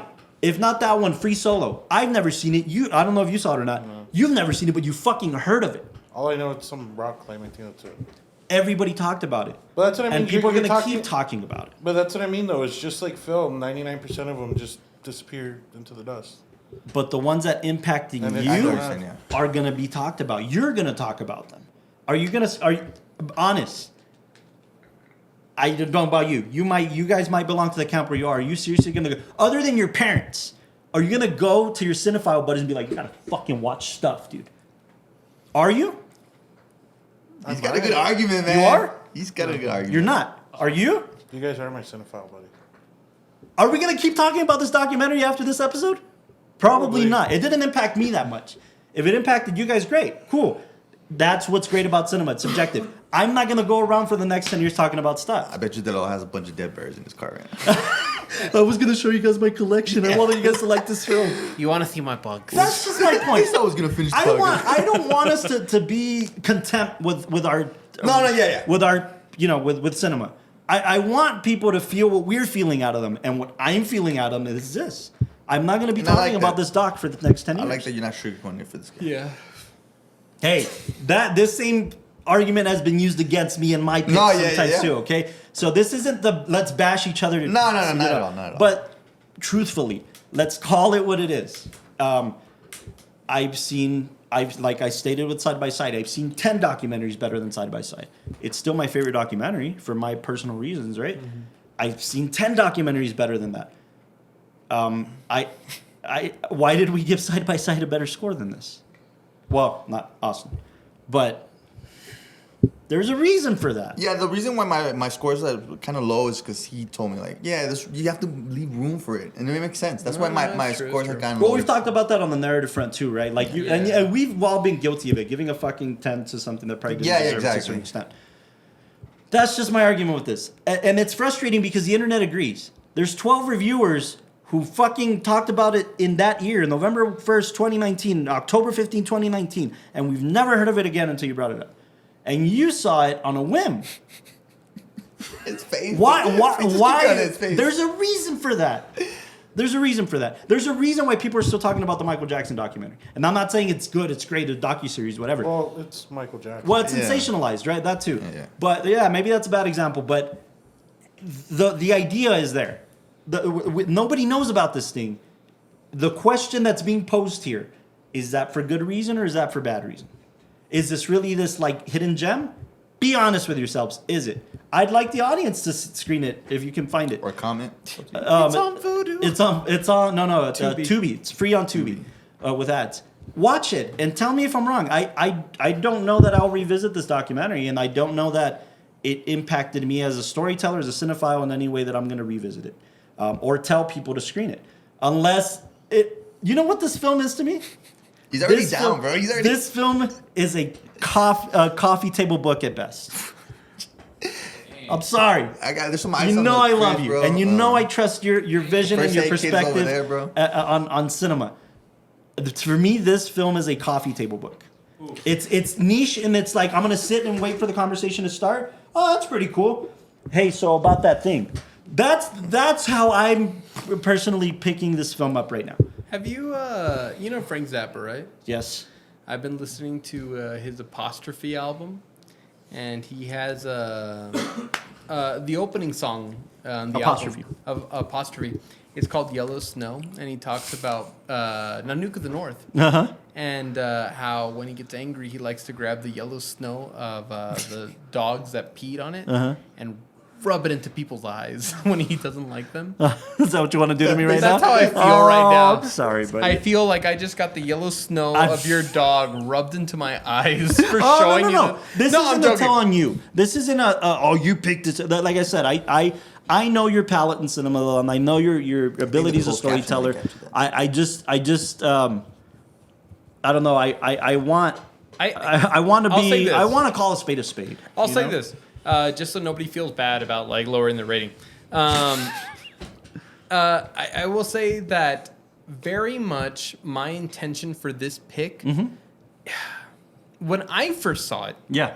and the position I'll still hold on it, is if you aren't a cinephile yet, or you haven't explored cinema to a higher degree, and you're still in the place where you feel like documentaries are kind of boring, and they're kind of like they're not really things that like I would ever see myself for entertainment reasons trying to go into.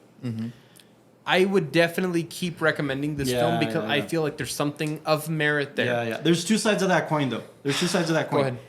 It's for the palatable kind of individual to like screen something to get into documentaries. Yeah. I think when somebody's impacted by somebody, they don't need their hand held. I think if I'm gonna screen Jiro Dreams of Sushi for somebody, you know what sushi is, right? Yeah. Okay. Here. Like that's it. Like you're gonna be impacted, and I don't need to hold your hand through it. You don't need to hold somebody's hand through this. Exactly. That's my point. My point is, you in this scenario, you don't need to hold somebody's hand through it, but it's palatable enough by itself. I feel When cinema's impactful, it's impactful. Period. It doesn't need a reason. I'll argue this.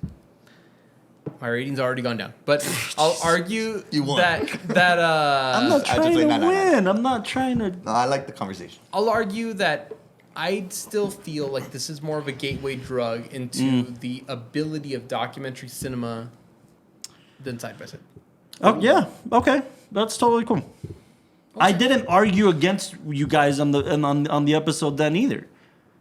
No, but it's more to say the fact that like I feel I wanted to explore this because there's films that we've seen, and I definitely feel with the next films we're going to see. There's going to be more documentary cinema that's going to be more impactful, take a topic that nobody really knows about or cares about. I haven't seen the other two, so I don't know. I thought you recommended one of them. Sugarman. Oh, I didn't know that you were for sure going with You that. gonna do Sugarman? Yeah. I feel like those ones are going to be really interesting, very well constructed, and I feel are going to open up the conversation. And again, I'm not trying to be an asshole. This just happened to me recently. You're not. Chuck had me watch a documentary about spies. I could care less. I could care less about that type of storytelling to a certain extent. I'm not into true crime. I'm not into thrillers. I could give a shit. So we have to watch it to review the radio show. I saw it, and I didn't need to give a shit. This thing impacted me because of the storytelling. Yeah. It's like, holy shit, this is fucking good. Yeah. The cinematography is beautiful. It immersed me on the life of this guy and the juxtaposition on, is he telling the truth? Does it matter? Does it even... and it's called The Pigeon Tunnel, the documentary on Apple. I'm like, holy fucking shit. And I could care less about the topic. I could care less on if it's palatable. I could care less on being a spy fan or nothing. It does nothing. It's impactful because it's impactful. You know what I'm saying? Yeah. That's just where I stand. And again, you're absolutely right. It may take somebody time to get there. It may take them a few films to get there. That's totally valid. I guess the people that I have heard talk about this podcast who are not cinephiles, who are not filmmakers, come up and tell me one of two things. Or they belong to one of two camps. It's either... Hey, yo, what the fuck? Hey, dude, that was funny. Like, oh, you guys are talking about Superbad, and yeah, I love Superbad. Or it's... Dude, your podcast is making me sound smarter than my friends about movies. I swear. I've gotten that comment multiple times for different people. Yeah. And it's like, it's a cool, like, oh yeah, you guys, I love the banter and I love the things you guys are going back and forth about like this. It's so like in depth. And I think, not that the podcast has to be one or the other, but I want to be challenged, and I want to communicate to people like cinema is not just watching the documentary about McDonald's because you know what McDonald's is and you might be okay with watching a documentary about McDonald's. It's meant to make you feel something. So that's just where I'm at with it all. In my argument, in my criticism, I'm never trying to be an asshole about this kind of stuff. No. I feel intensely about cinema, whether it's documentary or narrative or any other type of cinema. And that intensity has to... I want to be transparent about the intensity and whether it makes me feel something or not. I will say this.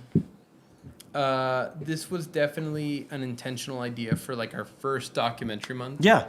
In no way. And we didn't discuss this. We weren't like, hey guys, let's take picks that are going to ease people into documentaries. We didn't discuss this. We were just like, pick a documentary you think is going to create a great discussion, I guess. So I didn't know you were going in with that mentality. Yeah. No. And for the next documentary month, if we're able to, do it and I'd all like that, to, absolutely. Yeah, no, there's so many more that I've seen that I feel like are way more impactful, structured better.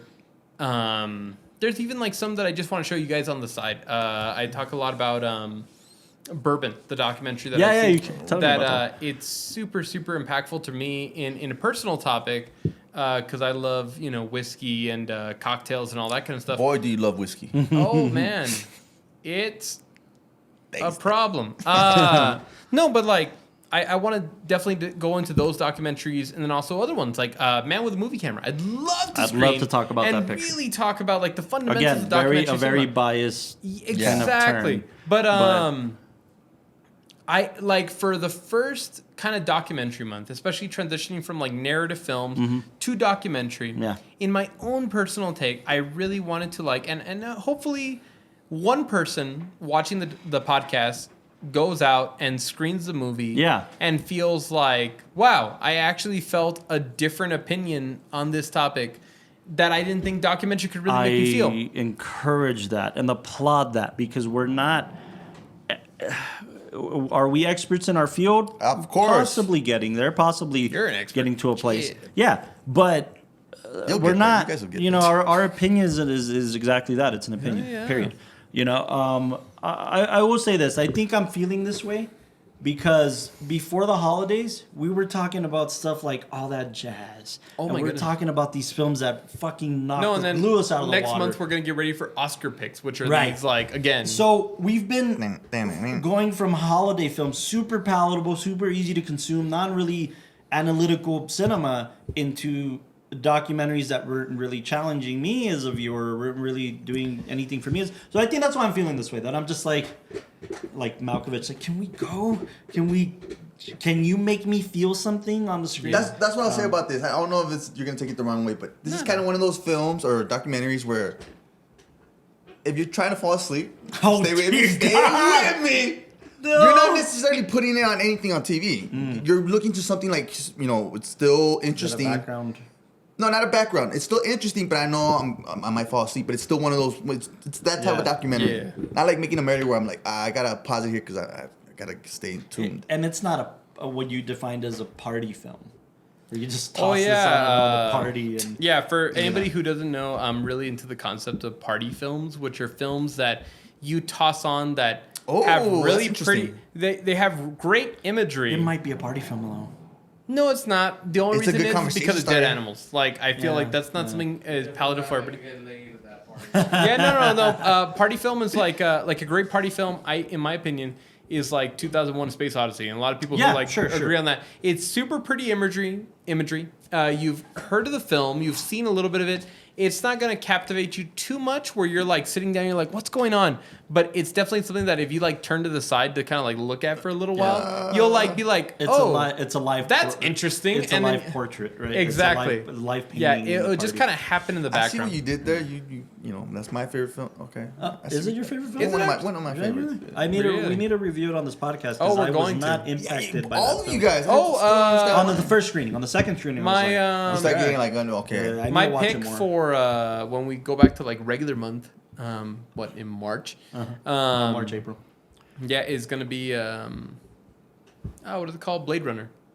Okay. I feel like that one's Which really another interesting. film that was underwhelming. It to was me. a recommendation You too? from one of the Oh, he fans. loves it. He loves it. Yeah, it was a recommendation from Yeah. one of our fans. I also need to see the sequel. I've heard the sequel's pretty damn good. Yeah, yeah. Thank you, Ghost. Is the sequel better? Oh no, I like them both for its own thing. Their own kind of thing. Different Yeah. directors, Well, different thank you things. guys for checking. Yeah, it out. I'm sorry, though. I really did. Look, What an asshole. You got a heckler. if anybody else has anything to say, I'm going down to 6.8. I'm at a 6.8. I'll That's go just down where to I'm a at. 6.8. Yeah, I go down to 7.3. 7.3. Austin, I was looking at you're stuck at a 9. Mystery guest, do you have anything to say about this thing? You caught it pretty early on. I'm gonna give it a 4. 4? Dear God. Any reason as to why? I mean, it's not a bad. This documentary is not my most preferred genre. Genre. Yeah. But this one's just like, it's interesting, but like if I left, I could care less. Mm. If I didn't catch the rest. You know what I mean? Mm-hmm. You But heard it it was first. informative. Like I could see. It's how definitely informative. It's like Sure. I Very saw more educational. like this is an art. Yeah, that was an This is interesting. its own art thing.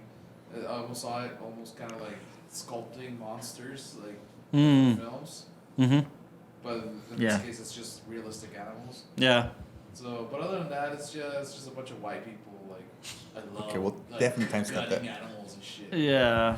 But that's yeah. That was definitely heavy on that front. Yeah. Fair enough. Austin, anything else? Any last thoughts about this film? Go watch it. Go watch it. Yeah, go check it out. I It's free on think Tubi. Yeah. It's free on Tubi. Tell me if I'm wrong. Please tell us if we're wrong. Tell You're us wrong. if we're right. I think that like the audience for this movie is like people who love to go hunting, Mhm. or they own. No, Well, Or this guy doesn't artists, like or it. like kind of. Anybody. It's for anybody to Yeah. watch. It's You for- could it's for have people the that own worst cabins. opinion about taxidermy. Watch this film and feel like you're Okay, getting yeah, something. that's a from little it. bit better. Yeah. Yeah. I do not feel like it falls into a niche, and that's why I picked it. I feel like this is definitely a documentary that can be opened up to a mainstream audience. And that's why I picked it. I feel like it's very palatable. And again, I wanted people to have as little idea about what the documentary is about before watching it. Because We'll talk more about this on the next episode, but I really am now curious about. I'm so tired of talking about palatable cinema, but Austin, you missed this, but I was just saying, I think I feel this way because we just came off like the holiday movies, and we're talking about palatable kind of films that just doesn't like when we just before that we're talking about things like All That Jazz that really fucking knocked us for a loop, you know. What I'm curious about now is you're talking about something like this being palatable for a mainstream audience, though that might be right.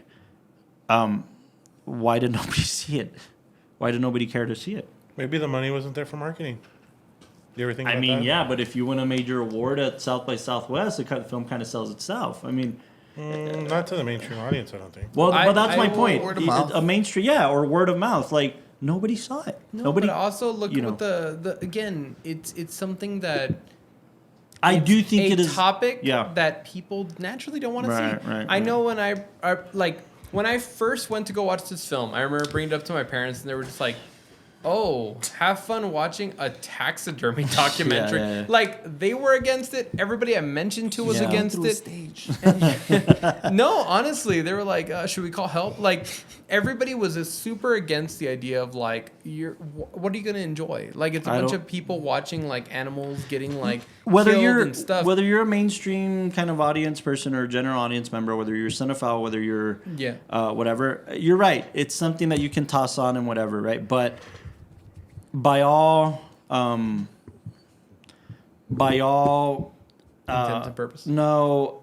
measures of what makes a good film. Yeah. Whether you're on the cinephile side or general audience member side, this film didn't get the audience it was possibly searching for. It bombed really badly. It made $15,000 total. Okay. I helped.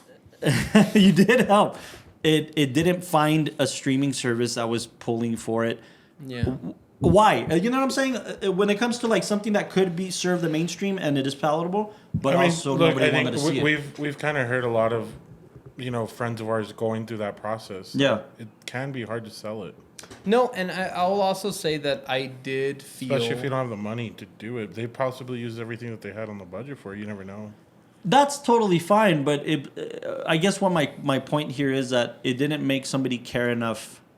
Yeah, if To it's say good, the word's gonna get around. Yeah, dude, it didn't No, make somebody and- care enough to want to fight for it. I will say that even on a filmmaking front, now that I've had more time away from it Uh-huh. and coming back into it, I remember again, I mentioned earlier in the podcast, I did see the cinematography and saw like on the B-roll shots that should have been very pretty. There were bumps and it wasn't smooth, and there are parts of it you're like, you're already like, you're dealing with a very tender topic. Yeah, yeah. Do the best you can. If something messes up, go back and refilm it. I mean, it's not like it's gonna move. And it's an interesting topic, dude. It is an interesting kind of unique thing to point your Yeah. camera at. It's just what I wanted to know more about. I didn't learn about, I guess. But that's just me. Yeah. But I'm with you. I think more people should check it out. tell us what you feel about it. If it made you feel anything. Yeah. It's on Vudu. It is on Vudu. You can rent it or buy it on Vudu and Don't buy Prime it. and stuff like that. But are you just bad because you spent the $3 to rent it so we can watch it? Is that what's making you feel bad right now? I'm kidding. Go check it out. There It's was free a on very- Tubi. It's free on Tubi, and let us know if this is something that Netflix should pick up. It's also on Canopy. Oh, great. Oh, nice. I don't know anybody other than college students who use Canopy. I used to use Canopy back in college. Well, college, yeah. And that's because it was free. Yeah. I know. It was included in our God. film school thing. Anyways, no, but seriously, we could be wrong about this. Somebody could be very compelled to connect to this thing, and Yeah. or like it makes you want to watch more documentaries, not just about this, but in general, like Dela was kind of saying. This is definitely one. I think if people watch and give it a chance, they'll be surprised on. Yeah. And yeah, it's something that again, I wish it did get picked up by like a streaming service or something that gives it a little bit more love, because I feel like if more people saw it, there'd be more to talk about. But yeah, it was a hard sell. Even after it got made, it was a hard sell. That's why, like, the way I saw it, like you mentioned on a whim, I saw it through the Alamo, like, curated pics where it's kind of like, give it a chance. As a filmmaker, I applaud these people. They got to film it. They got a budget for this thing. They got it made. Oh, yeah. And it looked pretty. Yeah, I mean they did it. They did. If this was their intention with the film, they succeeded. But somebody took a gamble on you. Somebody took a gamble. If I were to go pitch this documentary, chances are people aren't going to go for it. But somebody took a gamble, and that's big. That That's a is- big deal. Yeah, So absolutely. more power to you for sure. And I still think it was well made. Me too, bud. I'll watch Thank it. you for watching our Stay pod- tuned for next episode. Please remember to subscribe. What's next episode? Costco. Is it you? Yeah, we're gonna do Sugar Man. We're gonna searching for Search- Sugar Man. searching. I'm gonna do one of my favorite documentaries, which we all It's saw in okay. film school, I think. Searching for It's Sugar not my Man. favorite. I'm already rating it a 6.3. I haven't seen it in a couple years. Okay. And They stopped showing it in my film class. Did they really? Yeah, they didn't show it anymore. So I haven't Like seen you've it. never seen it? Never seen it. Okay. But we may have a Walter Mitty situation. Yeah. Maybe. Yeah. Maybe not. Absolutely. Maybe. No, maybe. Maybe. Searching for Find Sugar out Man. next week. Thank you for tuning Tune into the in. WatchTower Film Podcast. Good night. Love you guys. Take care. Dragon Ball Z. Next week on Dragon Ball Z.